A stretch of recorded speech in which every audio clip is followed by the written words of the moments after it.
nossa vida ouvimos falar em céu, inferno e purgatório. Céu como lugar dos anjos, inferno como lugar dos demônios e purgatório como lugar das almas penadas. Mas o que existe de verdade por detrás dessas afirmações? Pai Valdo vai nos explicar o que é céu, inferno e purgatório à luz da Umbanda Espírita Cristã. Pai Valdo, por que nós fazemos essa associação de céu como paraíso, lugar de anjos, inferno como lugar de fogo, de demônios e purgatório como lugar de almas penadas? Paz e alegria para todos aqueles que me escutam. Veja bem, irmã Soraya, mãe Soraya, meus amigos, desde eras muito antigas que os homens, na busca de resposta a respeito das suas ânsias de imortalidade, eles começaram a intuir uma existência pós-morte, né? Além do corpo físico, para além da morte, que desse a eles segurança no viver o dia a dia no mundo encarnado, no mundo físico. Dentre essas possibilidades culturais, né? Essas expressões até arquétipas, né? Em termos de busca da imortalidade, nós vamos ver sempre a preocupação de olhar a imortalidade como algo ou alguém que vai lhe julgar de acordo com a sua vida, com os seus atos, lhe dando penalidades ou de uma vida maravilhosa, de uma vida, né, esplêndida, que seria o paraíso, ou de uma vida infernal, doentia, sofredora, enfim. Vamos ver isso na mitologia grega, mitologia egípcia, né? Hades. Ao chegar ao cristianismo, com a presença de Jesus e a mensagem de um Deus que é Pai, mas um Deus que lhe chama a conversão, ou seja, a volta a Ele mesmo.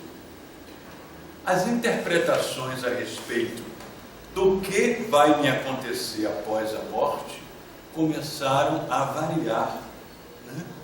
A ter variações. Nós vamos encontrar no antigo cristianismo, ou seja, no cristianismo primitivo, desde filósofos cristãos como Orígenes, que preconizava as reencarnações, né? Os períodos do espírito no plano espiritual, com as possibilidades de retorno para reajuste das suas vidas perante a lei de Deus, até dogmas como preconizado nos concílios de Nicéia, né? Onde a vida seria uma só, a morte lhe conduz para estados ou para lugares, onde você vai permanecer pela eternidade, ou de grandes possibilidades de alegria, de encontro com Deus, de vida com Deus, até o inferno, lugar de fogo, onde o Espírito, como se diz até hoje, né? Preconizando-se ou mudando-se o sentido de uma frase evangélica, onde o fogo não se extingue e o germe não morre. Então quem vai para o inferno vai para o inferno eterno. Se prepare para uma eternidade de fogo queimando, né, no inferno. Quem vai para o céu, bem-aventurado, vai viver uma vida com Deus maravilhosa. Então o princípio, como você me perguntou, mãe Soraya, de tudo isso está nessa busca do homem de filosofar a respeito do que pode ou que virá depois da morte. É a vida pós-morte, né? Além sepultura. O que ficou mais seguro, tendo em vista a Igreja Católica ser uma religião impositiva, né? E que tomou conta a partir de Constantino dos impérios, né? Da civilização, das civilizações, foi essa mentalidade do concílio de Nicéia, ou seja, céu, inferno, purgatório, reencarnação nunca, possibilidade de volta não. Você pecou, você vai para o inferno. Você fez o bem, você vai para o céu. Deus é justo. A justiça divina é uma justiça implacável. Claro, hoje nós olhamos dizendo, e o amor aonde fica? E a misericórdia aonde fica? O que quer dizer justiça em Deus? Aí já são novas possibilidades de interações filosóficas que nos levam a detectar as falhas naturais, culturais, né, de acordo com a evolução da humanidade, a respeito do que nos acontece após a nossa morte. E o que a Umbanda Espírita Cristã pode nos esclarecer em relação à definição de céu, inferno e purgatório? Veja bem, mãe Soraya, meus irmãos que me escutam, a Umbanda Espírita Cristã, como o nome mesmo está dizendo, ela é Umbanda porque ela segue o ideal do caboclo das 7 encruzilhadas, vivenciando doutrinariamente, ritualisticamente, magisticamente, uma religiosidade profundamente brasileira, né? Arraigada à cultura brasileira. Mas ela, antes de ser umbandista, ela é espírita. É espírita por quê? Porque nós lavamos tudo.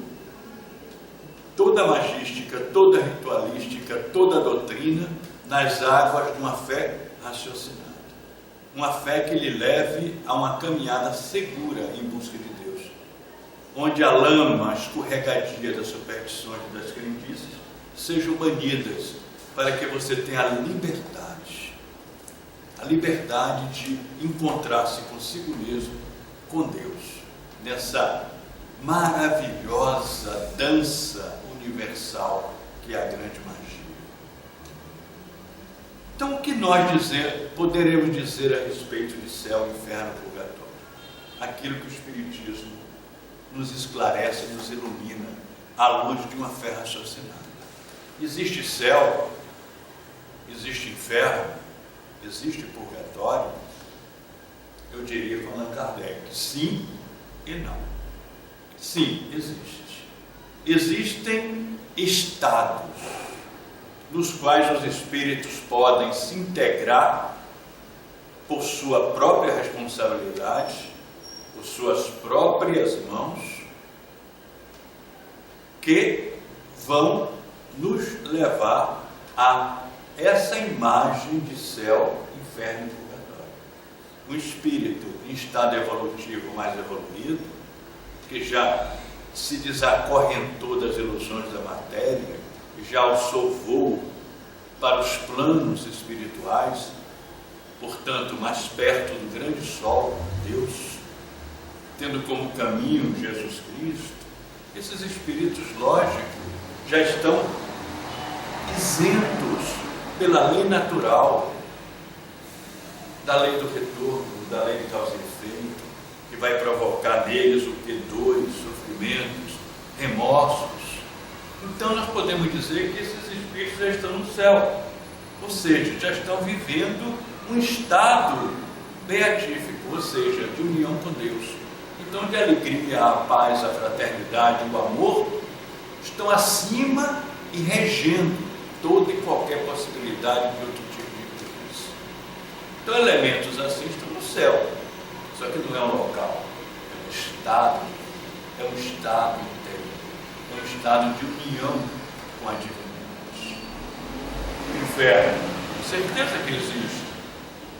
Quantos demônios a gente convive diariamente por aí, né? Sejam encarnados ou desencarnados. O inferno também não é um local, é um estado. É um estado de consciência, é um estado de remorso, é um estado de esvaziamento interior, é um estado de ânsia de alguma coisa que nunca consegue alcançar, porque está preso à materialidade, está voltado às ilusões da matéria, quando essa ânsia profundamente interna é a ânsia de Deus. Nos escritos filosóficos e teológicos da Idade Média, nós já vamos encontrar, por exemplo, coisas interessantíssimas, como, né, o grande São Bernardo, falando de inferno, sem sair da dogmática católica, né, ele dizia que o fogo do inferno, que arde nos espíritos, é o fogo da ausência de Deus e da necessidade dele. Essa necessidade é tão grande, essa ânsia é tão grande, que é como um fogo que consome interiormente. Então nós podemos traduzir isso para o inferno que os espíritos vivenciam, né? Aqueles espíritos ainda presos à ignorância, presos à materialidade, presos à imaturidade, ao hedonismo, que é a busca de prazeres utilitários e imediatistas, aqueles espíritos que não se dispuseram ainda ao self, ou seja, a despertar para os bens e valores do espírito como essenciais, em detrimento dos bens da matéria, que são passageiros e acidentais. Então esses espíritos, naturalmente, eles vivem e convivem com o inferno interior. Nós vamos ver as pessoas caminhando ao nosso lado, nas ruas, nos lugares, sempre em sofrimento, sempre com vazio no coração. E o pior, essas pessoas se transformam nos demônios, que a mitologia nos fala. Por quê? Porque elas lançam fora de si as suas angústias, as suas depressões, os seus vazios, agredindo os outros, agredindo as pessoas. Então elas são demônios, né? Infernizar a vida alheia. Porque elas são más. Não, ninguém é mau. É porque elas são ainda espíritos que estão vivendo o inferno. O inferno da ignorância espiritual. O pecado, que é afastamento de Deus. Elas precisam da luz para que as trevas, que elas mesmas, às quais, elas mesmas se submetem, sejam dissolvidas e elas possam encontrar o céu. E o purgatório existe? Sim, existe, claro. Entre o céu, alguém que está nesse estado deplorável de sofrimento e dor pela ausência de Deus, e aqueles que já estão plenificados pela vivência em Deus, existem aqueles que estão a meio caminho, aqueles espíritos que estão na busca, que já estão com as possibilidades de Deus, mas ainda o pé preso aqui. É aquilo que Paulo dizia: eu vejo o bem que quero, faço o mal que não quero, e esse mal que não quero me dá sofrimento, me dá dor, porque eu estou ofendendo a Deus, porque eu estou desencaminhando minha vida em relação ao amor, mas eu estou trabalhando pela reforma íntima para superar isso. Então isso é um purgatório. Quando um espírito desencarna e vai para o umbral e passa um bom tempo lá, né? Aquele tempo na região umbralina, né? Onde há um processo de descarregar o excesso de energias negativas, mas aquele espírito está sofrendo e está na busca de alguma coisa, até o dia em que ele se abre e tem a possibilidade de ser resgatado. Isso não deixa de ser purgatório. Só que não é naquela visão dogmática de um inferno eterno, de um céu eterno para os privilegiados, de um purgatório onde as almas penadas ficam lá pedindo que a gente reze por elas e tire elas de lá. Porque nós sabemos que podemos interceder, sim, pelos espíritos. Né? Quantos de nós estamos aqui hoje, com as possibilidades e oportunidades que estamos tendo, graças a espíritos familiares que estão em estado evolutivo muito alto, intercedem por nós. Saberemos disso no futuro. Que são os santos, quando a gente reza para Santo Antônio, Santa Bárbara, Santa Rita, a nossa querida Mãe Santíssima, são espíritos que já são luminares, estão no céu, vamos dizer, estão em plenitude divina, mas o amor é muito grande. Esse amor, o grande amor que eles têm por Deus, faz com que se reflita no amor por nós, pela humanidade. E eles se voltam para nos ajudar, como? Através da intercessão. Né? A intercessão que meus méritos estão à disposição, Senhor, para ajudar esse irmão, para ajudar aquele irmão, e assim vai. Então, essa é a visão do Umbanda Espírita Cristã. O céu existe sim, para onde todos nós queremos ir. É um estado. um estado de paz e alegria plena, porque Deus habita conscientemente em mim. E, portanto, o amor. O inferno existe. Quantos irmãozinhos atolados, aprisionados ao sofrimento e à dor. O purgatório existe. Quantos de nós caminhamos nos tropeços em busca do ideal? Agora, Pai Valdo, existem planos intermediários relacionados ao céu, ao inferno, ao purgatório? Ô, mãe Rita, eu não diria assim que tem planos intermediários, porque se nós fizermos isso, nós vamos estar, vamos dizer assim, agrupando, fazendo agrupamentos, aí vamos estar falando de locais, não de estado de espírito. Porque é muito difícil você dizer assim, eu poder olhar para você e dizer, mãe Farária, seu estado evolutivo é esse, o da outra é aquele, o meu é esse. Porque isso não é uma coisa que acontece como um juiz sentado numa cadeira, olhando o que você fez de bom, de ruim e dizendo para onde você vai. Isso é um estado consciencial. Isso aqui é o bonito e que nós cristãos espíritas temos que viver. Nossa vida está nas mãos de Deus, sim. É Ele o nosso juiz, sim. Mas o juiz que Deus não é o juiz que nos condena, é o juiz que nos oportuniza, porque Ele cria, mantém e transforma tudo, inclusive nós, sempre oportunizando o retorno a Ele. Agora, a pena pelos nossos atos, pensamentos e ações não é dada por Deus, e sim pela nossa própria consciência. Nossa própria consciência que nos liga a estados vibratórios evolutivos compatíveis. Então sou eu que me julgo, sou eu que me condeno, sou eu que ofereço para mim mesmo os instrumentos de sofrimento e dor que vão me ensinar o verdadeiro caminho da vida, da alegria e da paz. Por isso Leon Denis dizia, homem, tu és o responsável pelo teu próprio destino.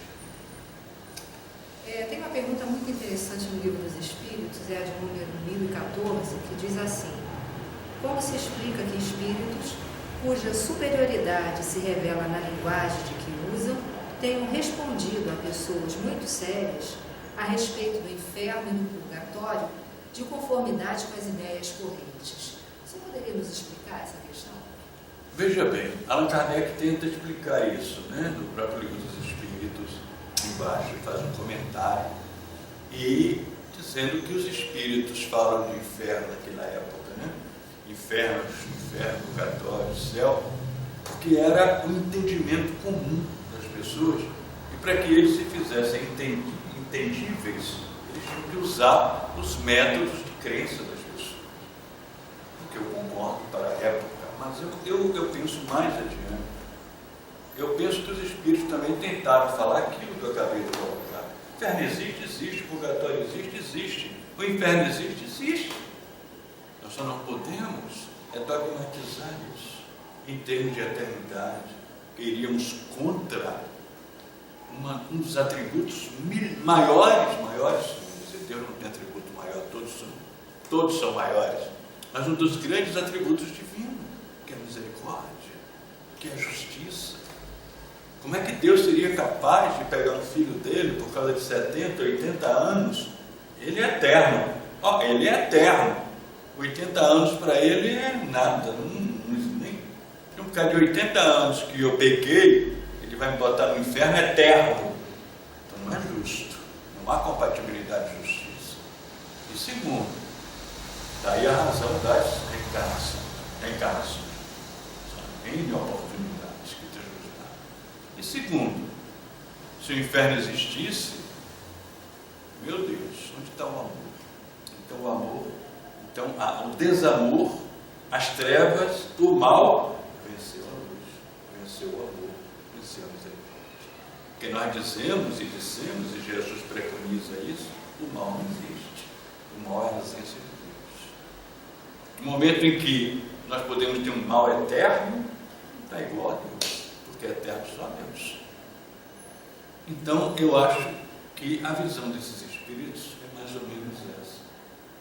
Está mais ou menos plantada nesses termos. Existe sim, mas existe na medida em que o próprio espírito adquire para si um estado de vida consciencial que vai lhe dar os sofrimentos muito sérios, muitas dores, e não vai pela dor, pelo amor vai pela dor, ou vai lhe dar uma plenitude de paz, alegria, realização em Deus, ou vai estar no intermediário, nessa caminhada, nessa busca.